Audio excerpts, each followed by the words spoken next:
사도행전 20장 26절에서 28절까지의 말씀입니다.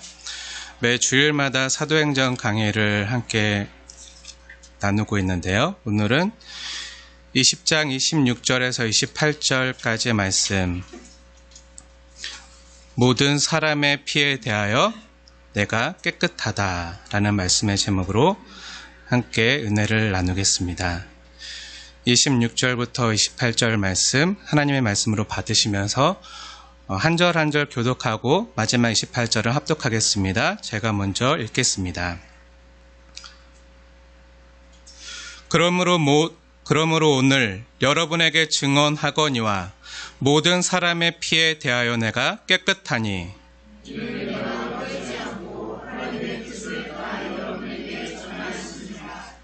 여러분은 자기를 위하여 또는 온 양떼를 위하여 삼가라. 성령이 그들 가운데 여러분을 감독자로 삼고 하나님이 자기 피로 사신 교회를 보살피게 하셨느니라. 아멘. 하나님의 말씀입니다. 우리가 지난 몇 주간 계속해서 함께 보고 있는 본문은요, 밀레도에서 전한 바울의 고별 설교입니다. 성령에 매여서 결박과 환란이 기다리고 있는 예루살렘으로 급하게 가면서 지난 3년 동안 눈물과 사랑으로 섬겼던 에베소 교회 장로들과 성도님들이 생각나서 그들을 급히 밀레도로 청해서 그곳에서 작별 인사를 하면서 고별 설교를 하고 있는 것이죠. 지금 바울이 아는 것은요, 결박과 환란이 기다리고 있다는 것이고요. 이제 살는지 죽을는지 알 수 없지만 나의 달려갈 길과 주 예수께 받은 사명, 곧 하나님의 은혜의 복음을 증언하기 위해서는 내 생명조차 조금도 귀한 것으로 여기지 아니하겠노라 하면서 담대의 사명의 길을 가고 있습니다. 이렇게 말하면서 이제는 여러분이 다 제 얼굴을 다시 보지 못할 줄을 압니다 라고 이렇게 25절의 작별을 고하고 있죠. 그런데 갑자기 오늘 26절 우리가 함께 읽은 본문인데요, 26절에 보니까 갑자기 생뚱맞게도 나는 모든 사람의 피에 대하여 깨끗하다 라고 말을 하고 있습니다. 갑자기 앞뒤 정황과 문맥과는 맞지 않는 언밸런스한 이야기를 하는 것처럼 느껴져요.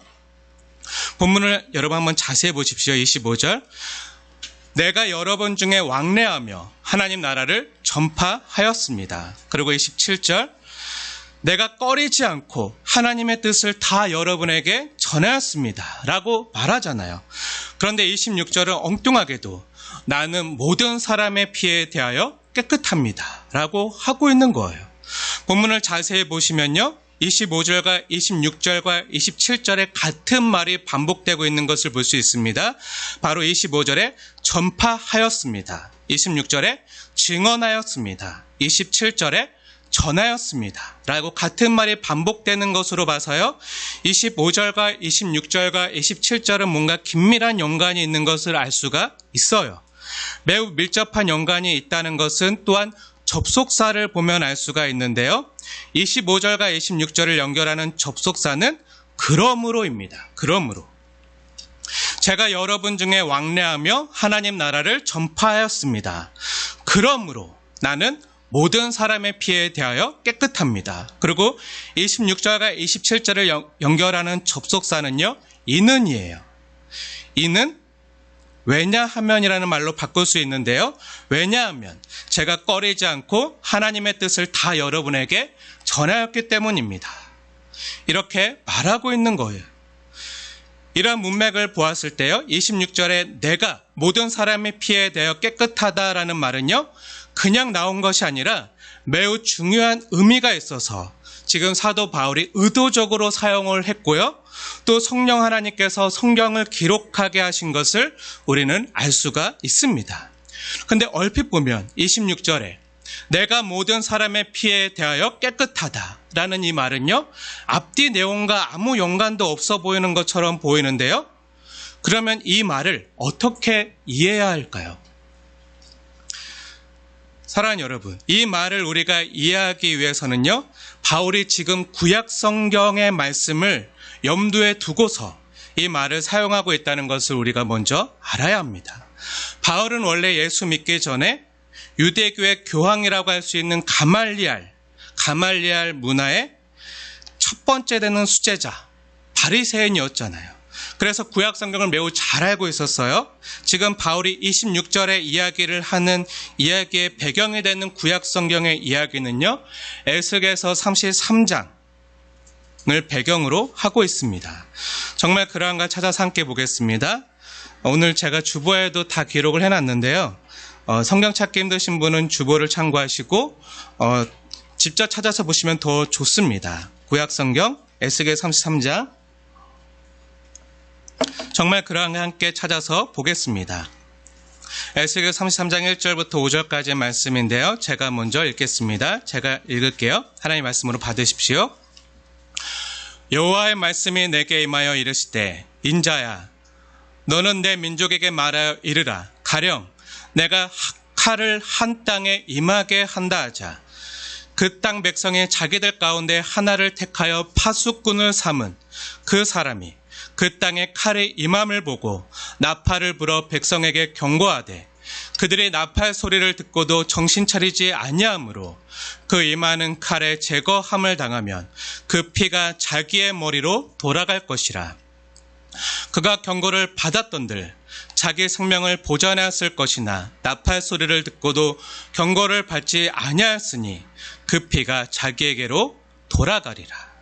에스겔서 33장 말씀은 이런 말입니다. 예를 들면요, 하나님이 한 땅에 칼이 임한다라고 말씀하신 후에 그 땅 백성들이여 파수꾼을 한 명 택합니다. 그리고 그 파수꾼이요, 높은 망대나 성 위에 올라가서 경계 근무를 하는 거예요. 보초를 쓰는 거죠. 그러면 적군이 오고 있으면 나팔을 불어서 백성들에게 경고해서 대비를 하거나 피해야 돼요. 근데 적군이 쳐들어오고 있는데도 보초를 서는 경계 근무를 서고 있는 그 파수꾼이 나팔을 불지 않고 경고를 하지 않으면 어떻게 됩니까? 큰일 나겠죠. 근데 보초를 서는 파수꾼이 나팔을 불고 경고를 했는데도 백성들이 가만히 있다가 적군들에게 당하면요, 그 피는 파수꾼의 경고를 듣지 않은 백성들의 잘못이라는 거예요. 파수꾼의 나팔 소리나 경고를 들었으면 생명을 보존했을 텐데 적군이 온다는 나팔 소리를 듣고도 경고를 받지 않고 대비하지 않았기 때문에 그 피가 자기에게로 돌아간다는 거예요. 그리고 계속해서 6절과 7절 말씀 자세히 보십시오. 하나님께서 파수꾼에게 주는 말씀입니다. 6절과 7절 말씀입니다. 그러나 칼이 임함을 파수꾼이 보고도 나팔을 불지 않고 백성에게 경고하지 않아서 그 백성들 중에 한 사람이 그 임하는 칼에 죽음을 당하면 그가 자기 죄악으로 인하여 죽는 것이라도 그 죄는 내가 파수꾼의 손에서 찾으리라. 인자야, 내가 너를 이스라엘 족속의 파수꾼으로 삼음이 이와 같으니라. 그런즉 너는 내 입의 말을 듣고 나를 대신하여 그들에게 경고할지니라. 여기서 인전의 에스겔이겠죠. 하나님이 에스겔을 파수꾼으로 삼아서 경고하라고, 복음을 전하라고 하는 거예요. 그런데 에스겔아, 너가 백성들에게 경고하지 않아서, 복음을 전하지 않아서 그들이 자기 자신의 죄 때문에 죽는다고 하더라도 그 피를 내가 파수꾼으로 세운 너에게서 찾을 것이다. 이렇게 말하고 있는 거예요. 지금 바울은요, 이 에스겔서에 전한 이 하나님 말씀을 자기 자신에게 적용시켜서 밀레도에 모여있는 에베소 교회 장로들과 성도들에게 전하고 있는 거예요. 바울 자신이 에스겔서에 나오는 파수꾼의 역할을 감당하고 있다고 생각한 것이죠. 하나님께서 이 땅의 백성들의 영혼을 살리고 구원하기 위하여 바울을 통해서 하나님 나라를 전파하게 하시고, 21절에 보여지는 것처럼 21절 자세히 사도행전 20장 21절입니다. 하나님께 대한 회개와 우리 주 예수 그리스도께 대한 믿음을 증언하게 하셨습니다. 바울을 통해서 이걸 하게 하신 거죠. 그래서 바울은 지금 저는 이 파수꾼의 역할을 잘 감당했습니다. 그래서 모든 사람의 피에 대하여 제가 깨끗합니다. 라고 말하고 있는 거예요. 사랑하는 여러분, 본문을 한번 자세히 보십시오. 사도행전 20장 18절부터요. 바울이 에베소 교회 장로들에게 말하고 있잖아요. 무엇이라고 말합니까? 본문을 자세히 보십시오. 제가 아시아에 들어온 첫날부터 지금까지 제가 여러분들 가운데서 어떻게 행해왔는지를 여러분이 가장 잘 아실 것입니다. 곧 모든 겸손과 눈물로 시험을 참고 주를 섬긴 것을 여러분들은 잘 아실 것입니다. 그리고 여러분의 영혼에 유익한 것이 있다면 무엇이든지 공중 앞에서나 각 집에서나 거리낌 없이 여러분에게 전하여 가르쳤습니다. 그리고 다시 오늘 본문이 27절에 다시 한번 강조해서 말을 합니다. 제가 모든 사람의 피에 대하여 깨끗한 이유는 제가 꺼리지 않고 하나님의 뜻을 다 여러분에게 전하였기 때문입니다. 이렇게 말하고 있는 거예요. 무슨 말이죠? 때로는 여러분이 듣기 싫어하고 안 듣고 싶어하는 것을 제가 너무 잘 알아도 여러분이 듣기 꺼려하고 피해도 여러분의 영혼을 살리기 위해서 하나님의 말씀을 꺼리지 않고 하나님의 뜻을 담대하게 다 여러분에게 전하였다는 거예요. 저와 같은 말씀 사역자들은요, 하나님께서 자기 피로 값주고 사신 교회와 양 무리를 말씀으로 먹이고 섬기라고 보내주신 사람들입니다. 29절 말씀에 나온 것처럼요, 29절 자세히 보세요. 29절 말씀처럼 사나운 이리떼가 들어와서 양떼를 해치지 못하도록 그 양무리를 보호하도록 보내준 사람들이 저와 같은 목회자의 말씀 사역자들이죠. 무엇보다도 우리의 영혼을 살리는 것이 하나님의 말씀인데요. 그 말씀을 저와 같은 말씀 사역자들이 하나님께 받아서 받은 말씀 그대로 가감없이 전해야 되는 사명을 맡은 것입니다. 그런데 제가 하나님을 두려워하지 않고요, 사람을 더욱 두려워한다면 어떻게 되겠습니까? 만약 어떤 교인이 잘못하고 주님이 원하시지 않는 길을 가도요, 그 교인이 부자고 영향력 있는 사람이라 제가 꿀먹은 벙어리처럼 가만히 있거나 불의를 행하거나 범죄하는 교인이 있어도 회개하고 돌이키라 말을 못한다면요, 그것은 진짜 그 영혼을 사랑하지 않는 것이죠. 만일 제가 사람의 마음을 얻기 위해서 아부하거나 잘못 가는 성도가 있음에도 바른 길 가도록 권면이나 책망 한마디 못한다면요, 그건 말씀 사역자의 사명을 잘 감당하는 것이 아닐 것입니다. 교인들의 인기를 얻기 위해 교인들이 듣기 좋아하는 축복의 말씀이나 위로의 말씀이나 자존감이나 자긍심을 심어주는 말만 하고 가려운 귀만 긁어주고 그렇게 듣기 좋아하는 말만 하고 성경 본문이 분명히 죄인된 우리의 회개를 요구하고 명하고 있음에도 교인들의 심기를 불편해할까 봐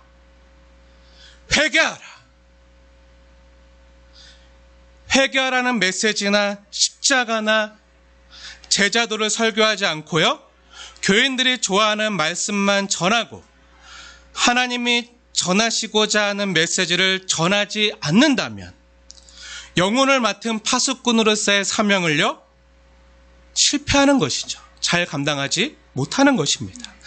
만일 제가 사적인 유익을 위하여 교회와 성도들을 통해서 사익을 취하려고 하거나 천하보다 귀한 성도님들을 저의 목회적인 야망과 주님의 뜻이 아니라 내 뜻을 이루기 위해서 이용하려고 한다면요, 저는 파수꾼이 아닌 양의 탈을 쓴 이리에 불과할 것입니다. 그렇게 오늘 이 본문은요, 저를 정말 두렵게 하고 저에게 있어서는 정말 무거운, 정말로 거리끼는 그런 전하기 힘든 말씀이 아닐 수가 없습니다. 저에게는 정말 무겁게 다가오는 그런 말씀이거든요. 사랑하는 여러분, 정말 부족한 저를 위해서 기도해 주시길 부탁드립니다. 여러분의 피에 대하여 진심으로 깨끗한 목회자가 되게 해달라고 기도해 주시기를 간곡히 요청드립니다. 그것이 저를 살리고요, 교회를 살리고 또한 여러분의 영혼을 살리는 것이기 때문입니다. 바울은요, 말씀 맡은 자신이 사람을 기분 좋게 하거나 아니면 사람들의 비율을 맞추는 사람이 아니라 주님을 섬기는 사람임을 잘 알고 있었습니다. 그래서 뭐라고 고백하고 있죠? 성경 말씀을 한번 자세히 보세요. 사도행전 20장 19절 말씀인데요. 20장 19절 말씀 중요하기 때문에 우리 한번 같이 읽겠습니다. 시작. 곧 모든 겸손과 눈물이며 주를 섬긴 것과, 아멘. 여기서 바울이 무엇이라고 말합니까? 저는 주를 섬기는 사람입니다. 사람에게 인기를 얻거나 인정받으라고 일하지 않습니다. 이것이 제 진심입니다. 무엇을 보고 알 수 있습니까? 곧 모든 겸손과 눈물로 진심으로 대하고 있다는 거죠. 그리고 바울은요, 진심으로 거리낌 없이 성도들에게 유익한 것은 무엇이든지 전하고 가르쳤는데요. 그것이 무엇입니까? 21절 말씀, 하나님께 대한 회개와 우리 주 예수 그리스도께 대한 믿음을 증언한 것입니다. 바울은 우리 자신과 사람들의 원래 상태가 어떠한지를 잘 알고 있는 사람이에요. 그래서 우리에게 가장 유익한 것이 바로 복음이라는 것을 잘 알고 있는 거죠. 우리 자신이 주 예수님의 십자가의 희생과 보혈로서만이 용서받을 수 있는 악한 죄인임을 알려주는 것이 필요합니다. 당신은 회개해야 될 죄인입니다. 죄를 범하고서는 하나님의 진노를 피할 수가 없습니다. 저나 여러분은 스스로 죄의 문제를 해결할 수가 없습니다. 그래서 예수님이 필요합니다. 예수님의 십자가 보혈이 필요한 죄인입니다. 이렇게 전해야 하는 것입니다. 때로 사랑하고 아끼는 사람에게요, 회개하십시오 라고 정말 아프고 애통하는 마음으로 눈물로 회개를 호소해야 될 때가 있습니다. 저도 예전에 부교육자로 섬기면서요, 진심으로 그 영혼을 사랑하기 때문에 여러 차례 아프지만 회개하라고 전할 때가 많이 있었습니다. 그러고 나면 조금 후에 들려오는 것은요, 저에 대한 비난과 원망이었습니다. 직접적으로 찾아오거나 전해서 비난을 들어야 하는 경우도 많았고요. 또 어느 때는 다른 사람을 통해서 담임 목사님이나 장로님이나 권사님이나 선생님들을 통해서 저에 대한 악의적인 루머들을 들어야 될 때가 많았습니다. 그런 이야기를 들으면 참으로 많이 아프지요. 하지만 변명하거나 대응하지 않았습니다. 그냥 그런 말을 하는 영혼이 너무 안타까웠어요. 근데 이런 일은 항상 제가 누군가에게 정말 아끼는 마음으로 눈물로 회개하세요, 하나님 말씀으로 돌이키세요 하고 말한 다음에 일어났기 때문에 어디에서 어떻게 시작됐는지 잘 알 수가 있었거든요. 그럼 그런 사정을 잘 아는 어떤 분들은요, 목사님, 그 성도에게 회개하라는 그런 말을 하시지 않았으면 좋았을 텐데 왜 그런 말을 하셨어요? 라고 저를 아끼고 사랑하는 마음으로 이렇게 말씀해 주셨던 분들도 계셨습니다. 하지만 저는 하나님의 말씀 맡은 자로서, 그리고 영혼을 말씀으로 섬겨야 하는 목회자의 양심에 따라 정말 눈물로 전한 것이죠. 물론 전할 때 상처 입지 않도록 말하는 지혜가 필요했겠지요. 제가 거기에 좀 부족했음을 인정합니다. 하지만 아무리 상처 입지 않게 돌려서 말한다고 해도요, 그 사람이, 그 성도가 잘못한 죄를 지적하고요, 그 영혼을 살리기 위해서 하나님께 대한 회개를 요구하는 것은요, 아무리 좋게 말해도 듣는 사람의 입장에서는요, 거리낄 수밖에 없어요. 아플 수밖에 없습니다. 제가 그 말을 했던 분들은 정말 아끼고 사랑하는 성도들이었습니다. 관심도 없었으면 그런 아픈 말도 안 했겠지요. 사랑하기 때문에 때로는 아픈 말을 해야 될 때가 있는 거예요. 바울 사도가 31절에 고백하듯이 제가 3년이나 밤낮 쉬지 않고 눈물로 각 사람을 훈계하던 것을 기억하십시오. 눈물로 훈계한 거예요. 훈계는요, 책망도 들어가 있는 거예요. 이걸 기억하십시오. 인간적으로 너무 좋고 아끼고 사랑하지만 그 영혼을 사랑하기 때문에 이렇게 하시는 것은 하나님 말씀에 잘못된 것입니다. 돌이키시고 회개하시고 이렇게 전하면요, 그 사람과의 관계가 끊어질 것까지 각오해야 될 때가 있는 거예요. 그로 인해서 많은 아픔과 눈물을 흘릴 때도 있어요.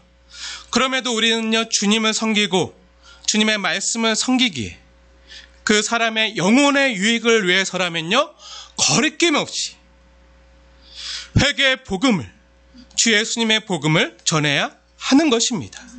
사랑하는 성도 여러분, 제가 앞으로 주님의 몸된 교회와 또 천하보다 귀한 정말 존귀한 성도님들 여러분 한 사람 한 사람을 섬기고 대할 때요, 때론 제가 아픈 말을 할 때도 있을 것입니다. 아니요, 해야 되죠. 안 하면 모두가 망하는 거예요. 모두가 죽는 거죠. 그러면 아픈 말을 할 때요, 아프시더라도 정말 거리끼시더라도 잘 들어주시길 부탁드립니다. 여러분은 저보다 마음이 다 넓어서 이해해 주시고 들어주실 거라 믿어요. 네.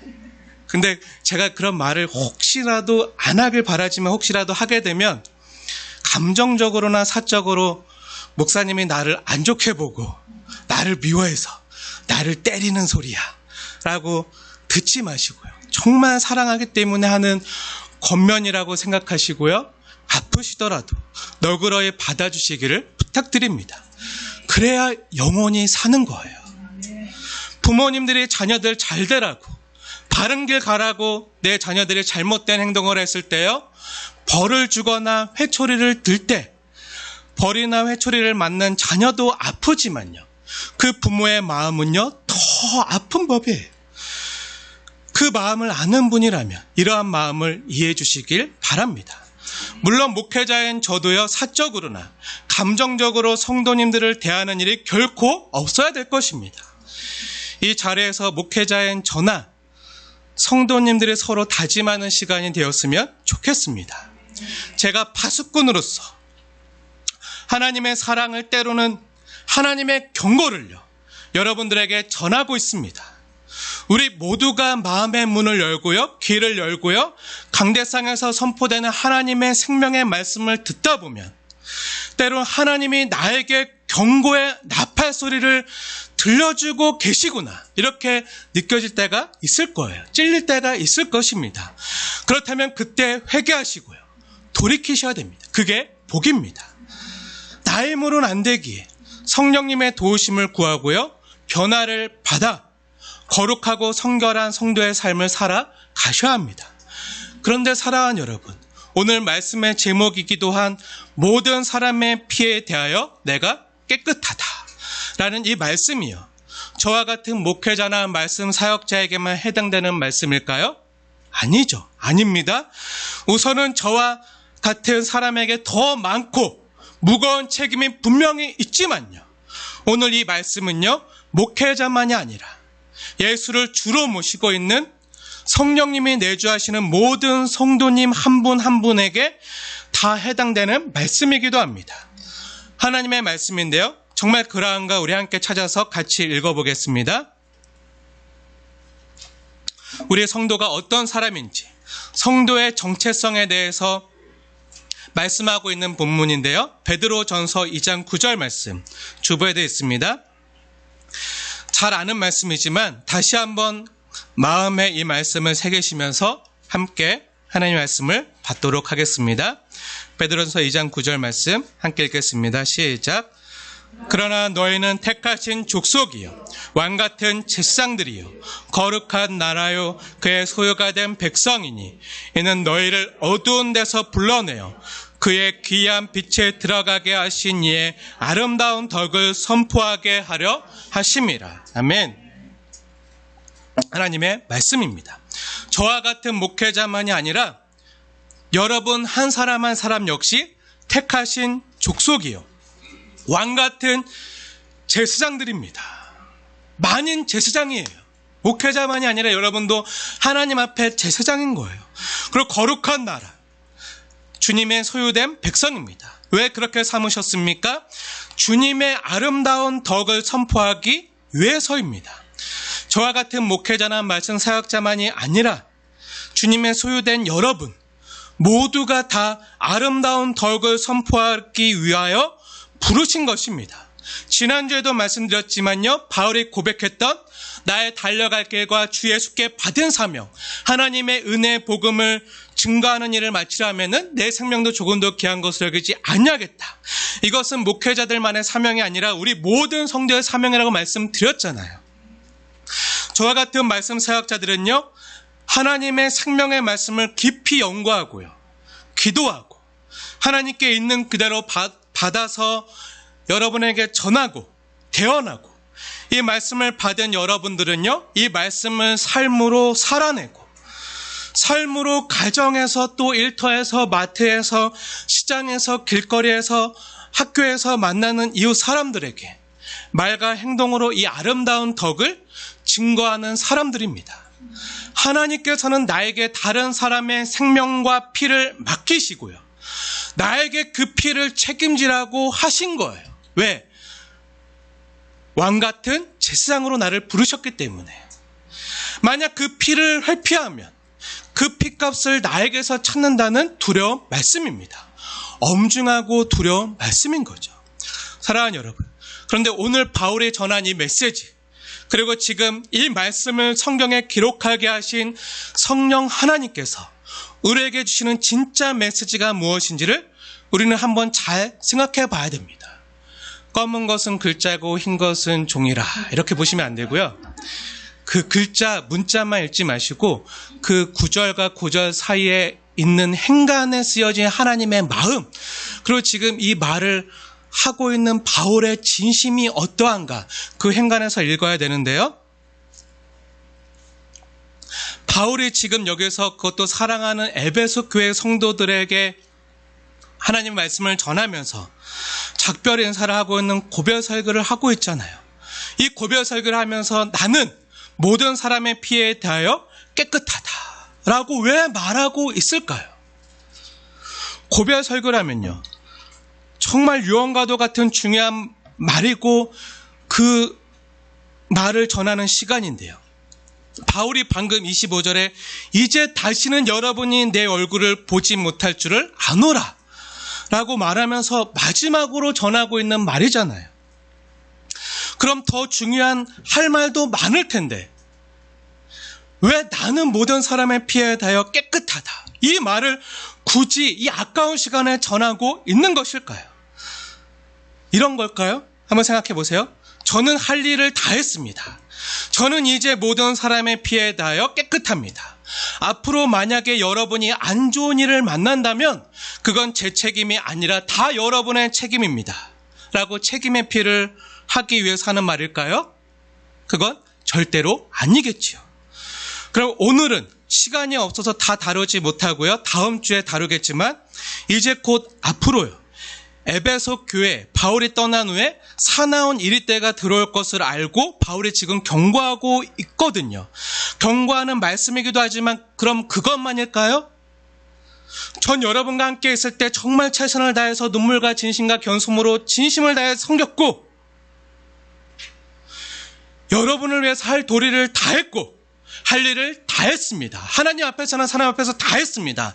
그러니 이제 제가 떠나고 나서 당하는 어려운 일들은 모두 당신들의 책임입니다.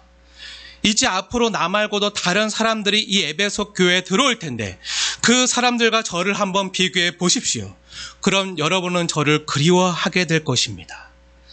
앞으로 힘들어지면 제가 오늘 했던 이야기가 무슨 이야기인지 알게 될 것입니다. 그렇게 자신을 뽐내고 자기를 높이기 위해서 하는 말일까요? 결코 아니겠죠. 그럼 왜 유언과도 같은 중요한 고별 설교예요? 이 말을 하고 있을까요? 사랑하는 성도들에게 나는 모든 사람의 피에 대하여 깨끗하다.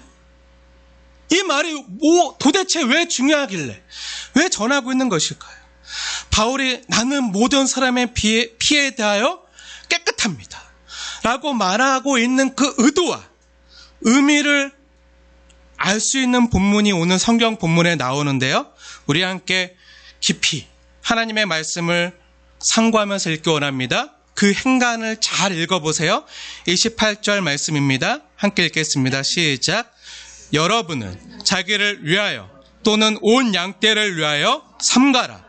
성령이 그들 가운데 여러분을 감독자로 삼고 하나님이 자기 피로 사신 교회를 보살피게 하셨느니라. 아멘. 하나님이 자기 피로 사신 교회를 보살피게 하셨느니라. 여기에 또 피가 나와요. 피. 누구의 피죠? 네, 바로 하나님의 피입니다. 우리 아까 예배 전에 우리 주의 보혈, 힘차게 주님의 피를 찬양했는데요. 그 주님의 보혈, 그 하나님의 피, 정확히 말하면 성자 하나님이신 예수님의 피지요. 예수님께서 자기 피로 사신 교회를 보살피게 하셨습니다. 라고 바울은 힘주어 말하고 있는 거예요. 이 말을 하기 위해서 나는 모든 사람의 피에 대하여 깨끗하다라고 말을 먼저 하고 있는 것이죠. 이것은 무엇입니까? 바울은요, 예수님의 피, 보혈의 은혜가 얼마나 귀하고 귀중한지 그것을 잘 알고 있었다는 거예요. 사랑하는 여러분, 교회는요, 건물이 아닙니다. 교회는 성령 하나님이 내주하시는 성도 한 사람 한 사람, 여러분이 교회이고요, 그 성도님들이 모인 공동체가 바로 교회죠. 그래서 코로나 바이러스로 인해서 꼭 교회 건물이 아니라 지금 이 시간 각 가정에서 또 각자 있는 곳에서 온라인으로 예배를 드려도요, 성령님이 내주하시는 가운데 드리면 우리가 각 있는 처소에서 각자 교회로 기능하고 있는 거예요. 그런데 바울 자신이 교회가 될 수 있었던 이유가 무엇입니까? 그리고 우리가 교회가 될 수 있었던 이유가 무엇이죠? 바로 주 예수님께서요, 우리를, 그리고 바울 자신을 피로 값주고 사셨다는 거예요. 그것도 우리가 이미 봐서 알지만요, 사도행전 9장에 살기 등등해서 예수 믿는 자들을 다 잡아 죽이려고 잡멸하라고 다메섹으로 가다가 부활하신 예수님을 만나서 예수님에게 이런 말을 사도 바울이 듣게 됩니다. 나는 너가 박해하는 예수라. 그런데 바울은요, 자기 생전에 예수님을 본 적이 한 번도 없거든요. 만난 적도 없어요. 그래서 하고 싶었어도요, 예수님을 직접적으로 박해하거나 핍박한 적이 없어요. 다만 바울이 한 게 뭐죠? 예수님을 믿는 성도들과 교회만 핍박하고 박해했죠. 그런데 예수님께서 뭐라고 바울에게 말했죠? 사울아 사울아, 나는 너가 핍박하는 예수라. 너가 박해하는 예수라. 이렇게 말한 거예요. 바로 예수님 자신이요, 하나님 자신이 자기 스스로를 교회와 성도와 동일시하게 말씀하고 있는 거죠. 본인을 성도들과 동일시하신 거예요. 바울은 이것을 다메섹 도상에서 체험하고요, 진실되의 회심함으로 성도가 됩니다. 그런데 바울이 바울 될 수 있었던 것은요, 바울이 성도가 될 수 있었던 그 유일한 이유와 근거가요, 바로 예수님의 피, 예수님의 보혈이라는 거예요.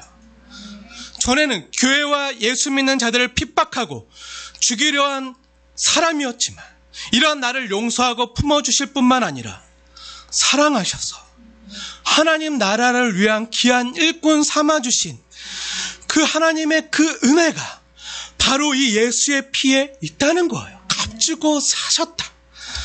하나님께서 나를 대가를 지불하고 나를 사주셨다.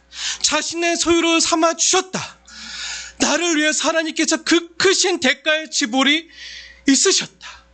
나를 용서하고 살리기 위해서 하나님이 나 대신 피 흘려 죽으셔야 됐다. 하나님께서 나를 자신의 생명보다 더 귀하게 여겨주셨다. 나를 위해 그 값진 대가의 지불이 있었다. 하나님이 나를 그렇게 존귀히 여겨주시고 귀하게 대해주신다. 그 피로 내가 살아났다. 그 피로 나를 값주고 사셨다. 이제 나는 내 것이 아니라 주님의 것이다. 이러한 고백을요, 지금 바울이 하고 있는 거예요. 사랑하는 여러분, 바울이요, 지금 에베소 교회 성도들과 장로들에게 고별 설교를 하고 있잖아요. 그런데 나중에 후에 써서 에베소 교회 편지를 보내게 되는데요, 그 편지의 이름이 무엇일까요? 네, 에베소서예요. 너무 쉬워서 말씀들 안 하시는데, 네, 에베소서예요. 그 에베소서에 보면요, 바울이 자신을 에베소 교회 성도들에게 소개하고 있는데요, 이렇게 소개를 해요. 에베소서 3장 8절 말씀인데요, 주보에도 있습니다. 제가 읽겠습니다. 궁금하신 분들은 한번 성경을 직접 찾아보세요. 3장 8절 말씀. 모든 성도 중에 지극히 작은 자보다 더 작은 나에게 이 은혜를 주신 것은 측량할 수 없는 그리스도의 풍성함을 이방인에게 전하게 하시고, 모든 성도 중에 지극히 작은 자보다, 지극히 작은 소자보다, 여기 앉아있는 유한이나 안미, 우리 어린아이들 정말 소중한 존재. 왜? 예수님께서 자신의 생명값으로, 자신의 피값으로 사실 만큼 귀하게 여기신 주님의 자녀들이기 때문에 너무 귀한 거예요. 함부로 대하시면 안 됩니다. 정말 주님 대하듯 그렇게 대하셔야 됩니다. 그런데 그러한 지극히 작은 자보다 더 작은 나에게 이 은혜를 주셨다. 측량할 수 없는 그리스도의 풍성한 은혜, 그 보혈의 은혜. 이 은혜를 이방인들에게 전하게 하시고, 바울이 그 은혜를 소개하면서 무엇이라 말하나요? 에베소서 1장 7절에 이렇게 표현을 해요. 한번 보세요. 에베소서 1장 7절 말씀 제가 읽겠습니다. 우리는 그리스도 안에서 그의 은혜의 풍성함을 따라 그의 피로, 예수의 피로 말미암아 속량, 곧 값을 치룬, 곧 제사함을 받았느니라. 여기도 피가 나오는데요, 그의 피로 말미암아 속량, 값을 치렀다는 거예요. 대가의 지불이 있었다는 거예요. 누가요? 하나님이. 예수님께서 직접 대가를 지불하시고 우리의 제사함을 얻어주셨다는 거예요. 그 제사함을 받은, 제 용서함을 받은 그것이 은혜라는 거예요. 은혜. 그래서 바울이 자신의 생에 가장 늦게 쓴 성경이요, 바로 디모데 전후서인데요, 그 디모데에게 보내는 그 디모데 전서 1장 15절에 보면요, 바울이 자신을 이렇게 소개해요. 한번 보세요. 주보에도 있습니다. 제가 읽겠습니다. 미쁘다 모든 사람이 받을 만한 이 말이요, 그리스도 예수께서 죄인을 구원하시려고 세상에 임하셨도다 하였도다. 죄인 중에 누가? 내가.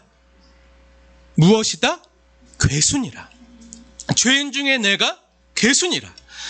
내가 죄인 중에 괴수입니다. I am the worst. 아까보다 더 심해졌죠. 지극히 작은 자보다 더 작은 나였는데 어디까지 추락하죠? 자기를 어떻게 인식하죠? 나는 죄인 중에 괴수다. I am the worst라고 영어 성경은 기록하고 있는데요, 비교급 중에 가장 최상급이에요. 내가 누군가 굳이 비교한다면 내가 사람들 중에 가장 나쁜 자다. 내가 죄인 중에 괴수다. 내가 세계 챔피언급 괴수다. 죄인이다. 이렇게 고백하고 있는 거예요. 오 주여, 저는 죄인으로소이다. 오 주님, 나 같은 사람도 괜찮겠습니까? 이런 엉터리 같은 사람도 주님 사용하시겠습니까? 이 엉터리 같은 사람을 위해서 그 귀한 피를 흘려주시다니요. 그 하나님의 값진 피로 나를 사시다니요. 정말 수치 안 맞는 장사잖아요.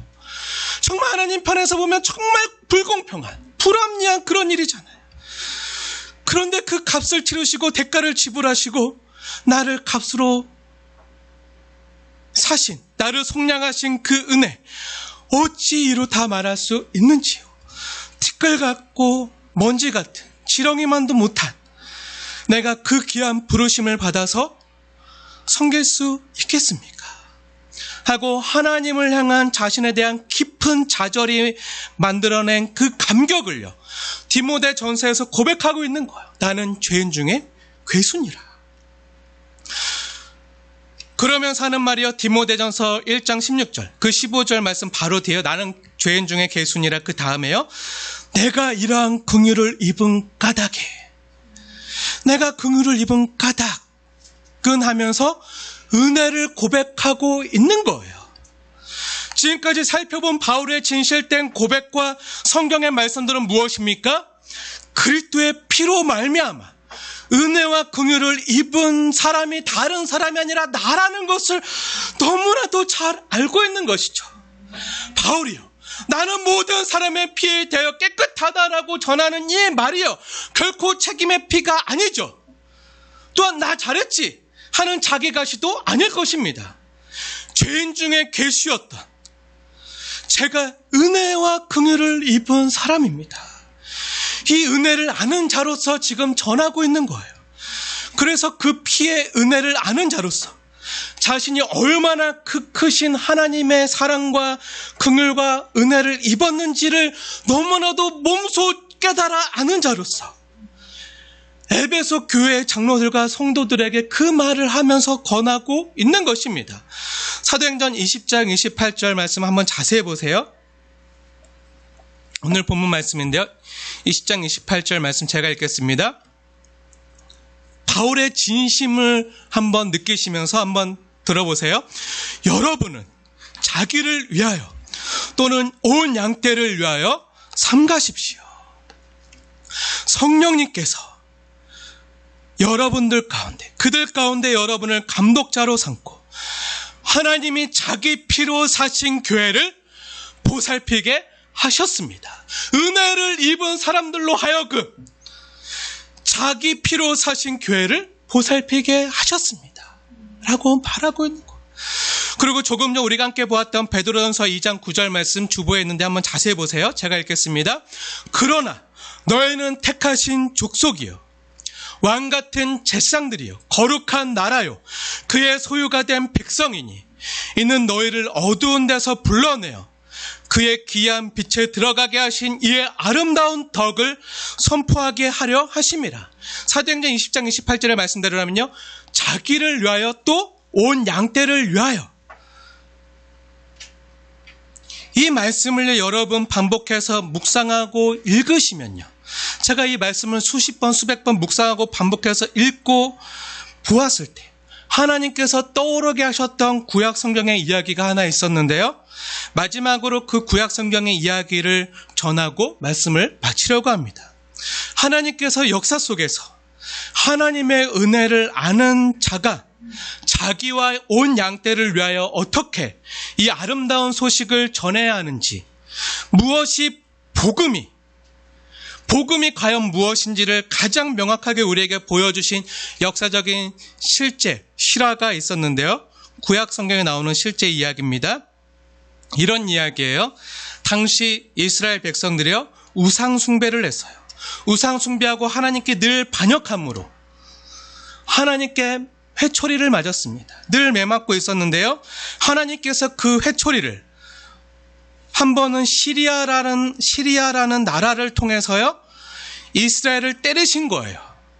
그래서 그 시리아라는 나라가 이스라엘을 초토화시키고 마지막에 사마리아라는 도시에 있는 성만 딸랑 그 성 하나만 남기고요, 모두 다 멸망시켰습니다.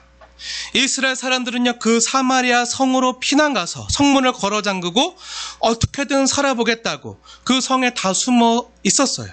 그런데 전쟁이 굉장히 길어지는 거예요. 하루 이틀이 아니라 몇 달이 넘게 시리아 군대가 안 가고 그 사마리아 성 앞에 진치고 있는 거예요. 이젠 성의 식량과 물도 다 떨어졌어요. 그러니까 어떻게 되죠? 그 성 안에 있는 식량값이 마구 올라가게 됐어요. 얼만큼 올라갔냐면요, 나귀 머리 하나가요 400만 원이래요. 원래 이스라엘 사람들은요, 나귀 머리는 부정한 음식이라고 안 먹었거든요. 먹지 않았어요. 그런데 이제 굶어 죽게 됐으니까 부정하고 안 부정하고 따질 때가 아니죠. 쥐라도 잡아먹을 판이에요. 그런데 먹을 게 없으니까 살점도 없는 나귀 머리를 먹게 되는데요, 그것도 없어서 400만 원까지 가격이 올라갔어요. 성경에 기록되어 있습니다.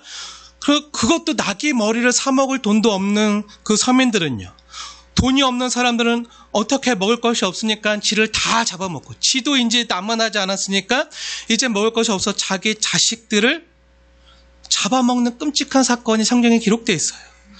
오늘은 너 아들 잡아먹자, 내일은 내 아들 먹게 할 테니, 이러면서 그렇게 사는 거예요. 사람이 사람을 먹는 끔찍한 사태까지 온 것입니다. 몇 달 굶으니까요, 눈에 뵈는 게 없는 거예요. 살기 위해서 무엇이든지 다 하는 거예요. 이런 심각한 어려운 상황 가운데요, 이 사마리아 성 밖에 문둥병자 4명이 앉아 있었어요. 그 당시 문둥병은요, 고칠 수 없는 병이고 또 전염되는 병이잖아요. 그래서 무조건 이 병에 걸리면요, 쫓아냈어요. 성 밖으로 쫓아냈어요. 그래서 성 안에 있는 사람들이 먹을 게 있으면 던져주고 없으면 굶고 그래야 됐어요. 그렇게 이 문둥병자들은요, 인간 이하의 대접을 받으면서 살아야 되는 거예요. 이 4명이 성 밖에 앉아 있어요. 근데 성 안에서도 서로의 자식을 잡아먹을 판인데 이 성 밖에 문둥병자에게 던져져 음식이 있겠습니까? 없는 거예요. 그래서 이 문둥병자들도 굶어 죽게 된 거예요. 그냥 굶어 죽을 날만 하염없이 기다리고 있다 보니까 한 사람이요, 참다 못해서 이렇게 말하는 거예요. 야, 우리가 여기서 시리아가 우리에게 쳐들어와서 우리가 시리아 적군에게 칼 맞아 죽으나 먹을 것이 없어서 굶어 죽으나 이래도 죽고 저래도 죽고 어차피 죽을 텐데 우리 그냥 저 시리아 군대 가서 항복하자. 적군이지만 어차피 죽을 텐데 죽이면 죽는 거고 살려주면 사는 거 아니겠냐. 그래서 열심히 시리아 군대 방향으로 걸어가요. 이 4사람이 걸어가요. 하루 종일 걸어서 해질 때쯤 도착을 했어요. 이제 떨리는 마음으로 이제 우리가 저 적군들에게 잡혀서 사형당해 죽을까? 아니면 첩자로 몰려서 죽을까? 아니면 개밥이라도 얻어먹을 수 있을까? 하는 여러 가지 떨리는 생각을 가지고요, 시리아 군대 막사 가운데로 들어가고 있는데요, 이상하게 조용한 거예요. 들어가 보니까 아무도 없어요. 천막은 그대로 다 쳐져 있고요, 그 천막 안에는요, 먹을 거 그리고 보물과 여러 가지 진귀한 것들이 다 있는데 그 안에 술과 고기와 보석들과 좋은 옷이 그대로 다 널려 있는 거예요. 좋은 건 다 있는데 시리아 군대만, 사람들만 없는 거예요. 어떻게 된 일일까요? 그 밤 사이에 무슨 일이 일어난 것이죠? 어젯밤에 이 시리아 군대가요, 그 군인들이 잠을 자고 있는데 하나님께서 이 4명의 문둥병자를 그 시리아 막사로 보내셨잖아요. 그 진으로 보내셨는데 하나님께서 이 시리아 군대에게 이 4명이 걸어오는 그 발자국 소리를 말병거, 병거 소리, 그리고 창칼 부딪히는 소리, 군대 고함치는 소리, 이렇게 천군만마가 진격하는 소리로 들리게 하신 거예요. 환청으로 이 소리를 듣게 하시고 막 보이게 하시니까 그들이 두려워서 다 도망친 거죠. 목숨만 살면 되는 거예요. 다 두고 도망친 거예요. 그래서 그 적진에 수만 명, 수십만 명이 있었는데 다 비워진 거예요. 그럼 그 수십만 명이 먹으려고 가지고 쌓아왔던 그 군량미와 그 음식들이 그대로 다 있겠죠. 그래서 이 문둥병자들은 어떻게 됐을까요? 너무 좋은 거예요. 다 자기 차지예요. 그 4명에서 수십만 명이 쓰는 걸 모든 걸 다 차지한 거예요. 그 천막에 들어가서 고기며 밥이며 다 먹었어요. 좋은 옷도 입어보고 막 금은보화도 껴보고 다 챙겼어요. 계속 먹다가 포만감에 지쳐서 잠들고 쉬고 있는데 갑자기 그 문둥병자 중에 한 명이요, 이런 말을 하는 거예요. 야, 우리 이렇게 있으면 안 될 것 같아. 우리끼리 이렇게 먹고 마실 것이 아니라 저 성중에 있는 굶어 죽어가는 우리 백성들에게도 알려야 되지 않겠냐. 그러면서 이렇게 말하는 거예요. 열왕기하 7장 9절에 있는 말씀인데요, 한번 보세요. 너무 중요한 말씀이기 때문에 주보에도 있지만요, 열왕기하 7장 9절 말씀 제가 읽겠습니다. 하나님 말씀을 받으십시오. 나병 환자들이 그 친구에게 서로 말하되 우리가 이렇게 해서는 아니 되겠도다. 오늘은 아름다운 소식이 있는 날이거늘 우리가 침묵하고 있도다. 만일 밝은 아침까지 기다리면 벌이 우리에게 미칠지니 이제 떠나 왕궁에 가서 알리자 하고. 무슨 말인지 아시겠습니까? 우리가 침묵하고 가만히 있으면 벌이 우리에게 미칠지니 이제 우리가 일어나 이 아름다운 소식을 저 왕궁에 가서 알려야 되지 않겠느냐. 아름다운 소식이 있는 날인데 우리가 침묵하고 있구나. 우리만이 좋은 것을 누리고 있구나. 우리만이 하나님 나라 천국을 누리고 있구나. 이 아름다운 소식, 복된 소식, 기쁜 소식을 저 죽어가는 저 성에 있는 저 백성들에게 알려야 되지 않겠느냐. 알리지 않으면 우리에게 벌이 미칠지니 오늘 밤에 지나서 밝은 아침이 되면 벌이 우리에게 미칠 것이다. 이런 거예요. 이 문둥병자들이여 성중에 있는 사람들에게 빚진 게 있나요, 없나요? 없어요. 사실 그대로 말하면 없어요. 빚진 거 없죠. 원수 졌죠. 원수. 나 병 걸렸다고 멸시하고 갈시하고 쫓아냈어? 두고 봐라. 이 녀석들. 왕따 시켰지. 너희들이 나 놀리면서 소금 뿌리면 침 뱉었지. 무슨 빚을 져요? 이 성중에 있는 사람들이 나쁜 사람들이거든요. 이렇게 묻는 병자들은요, 이 성중에 있는 사람들과 원한이 맺히면 맺혔지, 골몇 번 더 맺히면 그 원한만 맺혔지 빚진 건 없어요. 그런데 그들에게 복음에 빚진 마음이 드는 거예요. 왜 그래요? 죽을 수밖에 없는 처지였는데요. 자신들이 이제 곧 죽을 수밖에 없는 처지였는데요. 값없이 너무 큰 은혜를 하나님으로부터 잊게 되니까, 예기치 못한, 상상도 못한 축복을 받다 보니까, 죽을 운명에서 다시 살아나게 되니까 이런 마음이 들게 된 거죠. 그들에 가서 이 기쁜 소식, 아름다운 소식을 전하지 않으면 자신이 벌받을 것 같은 거예요.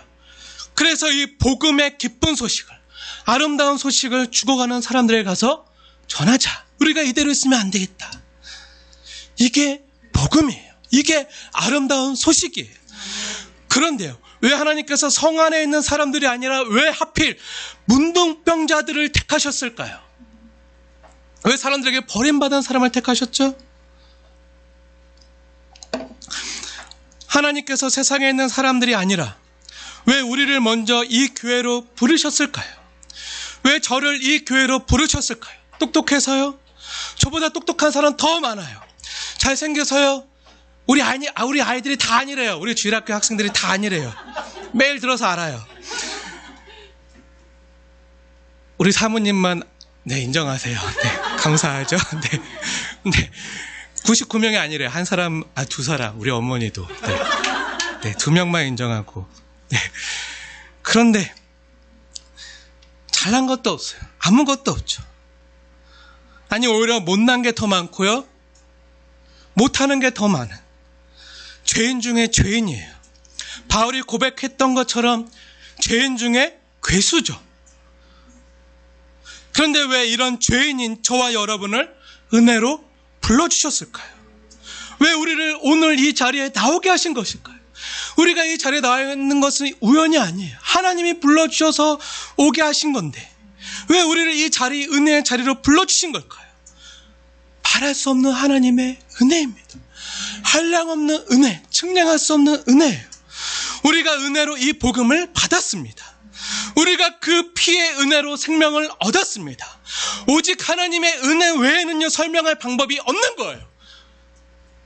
은혜의 정확한 뜻은요, 도저히 받을 만한 아무 자격이 없는데요, 값진 선물을 받은 것이 은혜입니다.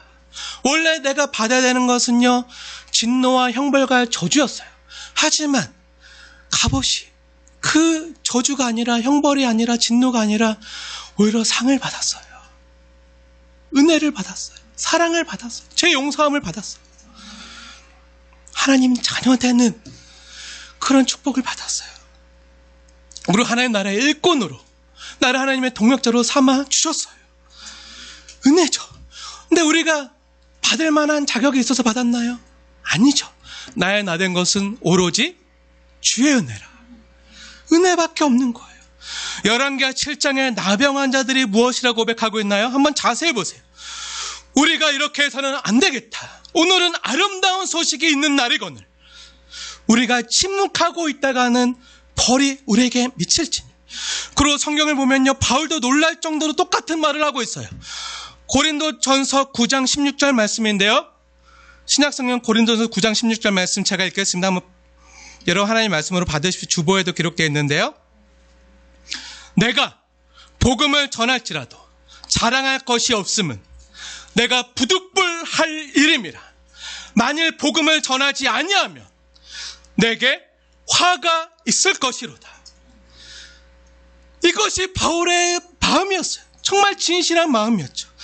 모든 사람의 피에 대하여 나는 깨끗하다. 책임의 피나 자부심을 부리는 게 아니라 은혜를 아는 자로서, 그 예수님의 값주고 피주고 사신 그 은혜를 자기가 체험한 자로서 영혼을 살리고자 하는 정말 파수꾼의 마음으로 전하고 있는 거예요. 부득불할림이라. 만일 이 아름다운 소식, 복된 소식, 기쁜 소식을 전하지 않으면 내게 화가 있을 것이라. 우리 요한의 이름이 복음이에요. 요한겔리온. 네. 헬라어 그리스어로 복음이라는 뜻인데요. 네. 아마 이 복음을 전하지 않고서는, 우리 요한의 삶을 통해서 이 복음을 드러내지 않고서는 견딜 수 없는 것 같은 아버지의 마음으로 이렇게 했겠죠. 네. 그 아버지가, 우리 자녀가 나면 나는 꼭 복음, 아름다운 소식, 기쁜 소식, 요한겔리온, 요한 그렇게 지어야겠다 라고 말하는 그 마음이요, 바울에게 있었던 거예요. 우리 성도들에게 있는 거예요. 이 아름다운 소식을 전하지 않고서는 내게 화가 있을 것이다. 그 문득병자들, 우리가 침묵하고 있다가는 벌이 우리에게 미칠지니. 에스겔서 33장에 우리가 하나님의 나팔을 불지 않고 경고하지 않으면 그 피가 우리에게 돌아올지니. 사랑하는 여러분, 모든 사람의 피에 대하여 나는 깨끗하다. 그 바울의 진심이 느껴지십니까? 그 문자가 아니라, 글자가 아니라 그 글자와 글자 사이에 있는 그 행간에 적혀있는 하나님 아버지의 마음, 그 아들을 우리를 위해 다 내어주실 만큼 우리를 사랑하신 그 아버지의 마음이, 성령 하나님의 마음이 느껴지십니까? 나는 깨끗하다, 나는 죄 없다, 나는 괜찮다, 책임의 피나 자부심을 부리는 게 아니죠. 정말 그 은혜를 아는 자로서, 사랑하는 자로서 파수꾼의 마음으로 전하는 거예요. 사랑하는 여러분, 이제는 우리의 차례입니다. 우선은 여러분 자신의 영혼을 위해서요, 그리고 나아가 여러분 주변에 있는 온 양떼와 이웃을 위하여 이러한 거룩한 부담감을 가지시기를 바랍니다. 이러한 영혼에 대한 부담감이 바로 사명입니다. 주 예수께 받은 사명. 그 은혜를 아는 자의 마땅한 삶의 고백이 우리의 삶으로 드러나야 될 줄로 믿습니다. 거리낌 없이 아름다운 은혜의 복음을 전하는 저와 여러분 되어주시길 주님의 이름으로 축원을 드립니다.